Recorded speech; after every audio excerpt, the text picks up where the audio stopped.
Lawmakers across the country are holding those town hall meetings on health care, and many have decided not to.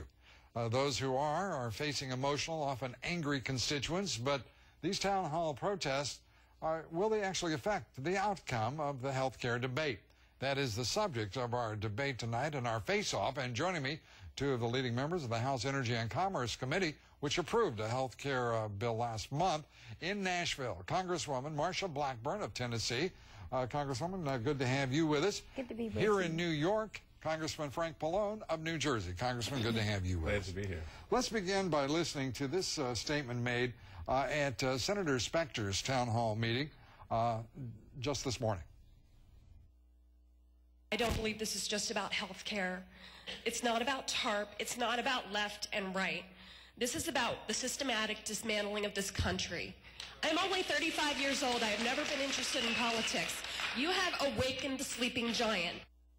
Well, Congressman Pallone, I mean, obviously there is great emotion. We have heard from your leadership that people are un-American who want to demonstrate loudly at these town hall meetings. We've heard from Robert Gibbs that this is all manufactured AstroTurf. What's the deal here? I don't know that I know for sure, but I will say, Lou, that many times I've had town meetings and there were very few people there. So to the extent that we get people to turn out and participate in town meetings, it's probably a good thing. Absolutely. Congresswoman? Yes, you know, one of the things that I saw in the 3 town halls that I did last week was that they were very organic. We had great crowds. We had sometimes 5 and 6 times the number of people that we thought we were going to have. And Lou, they come asking very specific questions. They are very concerned.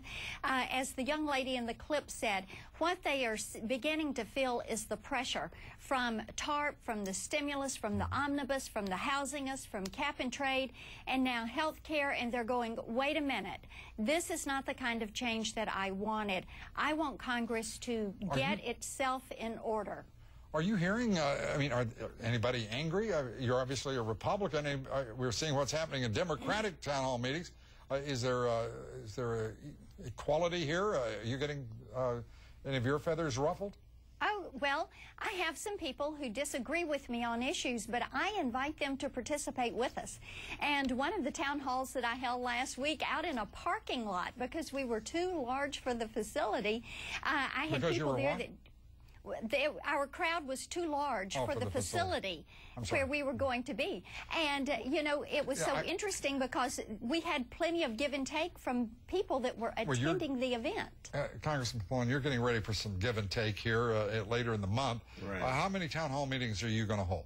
Well, I'm having actually two altogether. Part of the problem is, you know, you have to get your notices out, and it takes 3 or 4 weeks to reach everyone with our notices. So we're going to have one in the southern part of my district and one in the northern part. Huh. Are you going to have it wide open? Are you concerned about the give and take? Because it's been pretty noticeable. We've seen some legislators, whether they be congressmen, whether they be senators, who look like they're a little, well, off-put by the very temerity of their constituents to ask a question, whether civilly or uncivilly. Well, I've had town hall meetings for 20 years that I've been in Congress. This isn't your first rodeo, It's not my first one. And it's oftentimes that people come in and are not happy. But again, I think that this health care debate is very important. So if a lot of people show up and express their views, I mean, obviously we don't want violence. Peculiar that we have seen this attempt to marginalize these demonstrators. Like you say, it's not your first rodeo. It's not Congresswoman Blackburn's. Nor is it for most of, I mean, 96% of the Congress gets returned to office. So suddenly, there seems to be this, I mean, suddenly somebody's a shrinking violet.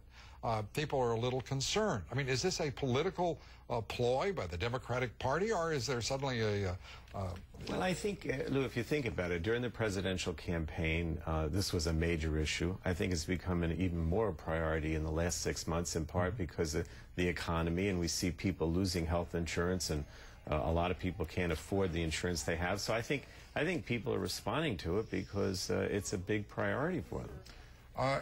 And Congresswoman, I mean, what is your sense? Is this, you know, honestly, I can't find the Republican Party leadership on this issue. I can see what's happening with congressmen like yourself, but there seems to be a strategy here as well on the part of the Republicans, which is sort of, get out of the way and let what happens happen. Is that the case? Well, I would disagree with that a little bit. We have presented alternative plans, and as Chairman Pallone knows, we've had the Shattuck plan, we have the RSC plan, we have several different bills that would address what needs to be reformed in TennCare without doing a government control system. And what we know is that the people are very frustrated that Congress does not seem to be listening, because the American people do not want government-run health care. Let me ask you both. Actually, I want to ask you, Congressman Pallone, you're the top fella. Do you kind of wish that you all had had extensive, substantive public hearings from the outset? Do you think we'd be better off? Because there wouldn't be misinformation. There wouldn't be some of this nonsense that's going on. Well, no, I mean, we had many hearings in our subcommittee as well as in the full committee, Energy and Commerce Committee, and I've had town meetings over the years on health care. So you don't see a problem? No, and remember also, Lou, we're still working on this. In other words, it's still a work in progress. So I think the president called upon you and your leadership to pass this legislation by August 1st. Well, obviously that didn't happen, and we're slowing down a little bit. But I think the more input we get, the better as we move along. All right, let's hope that's the case. I'm sorry, Congressman. I've got to get. I'm over time. If you can do it very quickly, I'd appreciate it.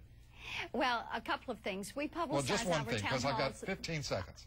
Okay, we publicize by Facebook. The American people want to know that they are heard, and they want us to listen to what they want to see done with health care, the changes they want made.